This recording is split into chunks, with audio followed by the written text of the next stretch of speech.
Les enfants partout au Québec profitent pleinement des derniers jours de vacances. On les voit dans les parcs, les piscines publiques et les rues de quartier.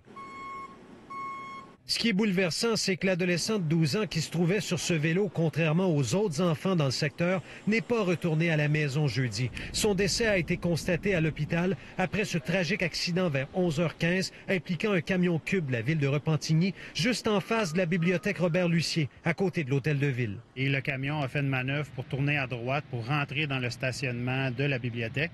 Et à ce moment-là, il y a eu une collision avec le jeune cycliste. C'était les parents, là.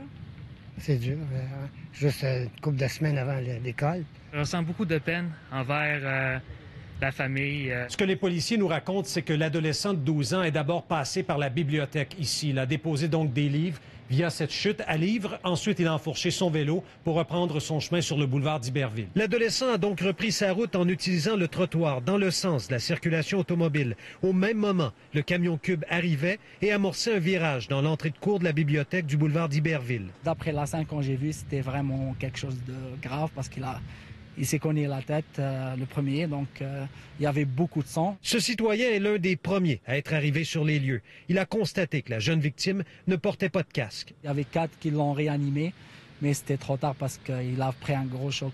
C'était à cause qu'il ne portait pas un casque.